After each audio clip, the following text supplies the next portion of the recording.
Human life must be respected and protected absolutely from the moment of conception, the Church teaches, number 2270.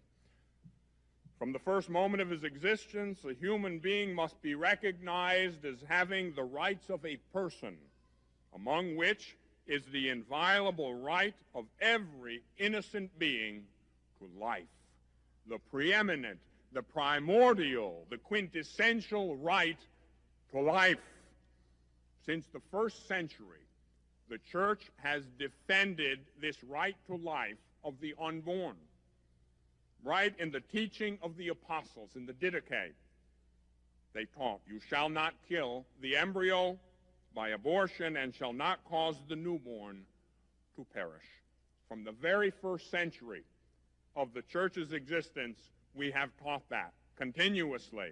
And the teaching can never change. That's part of the doctrine of the faith. It's part of the natural law. It's part of the mind of God. It is the same. Yesterday, today, and forever. Likewise, the Second Vatican Council teaches clearly in Gaudium et Spes, God, the Lord of life, has entrusted to men the noble mission of safeguarding life, and men must carry it out in a manner worthy of themselves. Life must be protected with the utmost care from the moment of conception. Abortion and infanticide are abominable crimes. Gaudium et Spes, number 51. That's the teaching of the Church, the teaching of the Second Vatican Council. Now, I've got to make a point here. There are those who claim to be Christian and even Catholic who claim a right to choose. Pro-choice. There is a right to choose before that marital act. Before that sexual act, you can choose to have it or not. But at that point, you've made your choice. And if God decrees that new life shall come to be, then there's only one choice left. And that choice is to accept the gift which God sends. Whatever the circumstances, whatever the problems, the gift of life comes into being. There is no choice after that.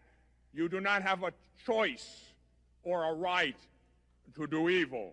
No one has the right to take the life of an innocent human being for any reason. But through a specious mode of reasoning, through a kind of thinking which is perverse, from the liar and father of lies, I might add, who is a murderer from the beginning.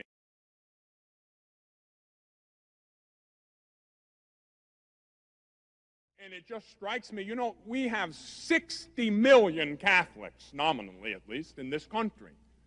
Now add all the other Christians on top of that. I don't know exactly what it comes to, but it's probably more than half the country. More than half this country is nominally Christian. If all those Christians, even if all the Catholics, would live, profess, teach, and vote what they live, profess, and teach, this despicable, abhorrent situation could never exist. It could never exist. It's my fault, and it's your fault. It's a collective sin. What are collective sins? Well, they all trace back to individuals. There's really no such thing as corporate sin. I mean, it's a word that we use, and it has meaning. But it all traces back to individuals. Catholics who refused or failed to form their consciences in accordance with the objective norm of truth. And part of that truth is the sanctity of human life. From the moment of conception to the last moment when natural death shall come, human life is sacred. And everything in this country should reflect the splendor of that truth. And when it doesn't, that is a clarion call to battle. And Christians had better take up the sword, the two-edged sword of the Word of God, truth.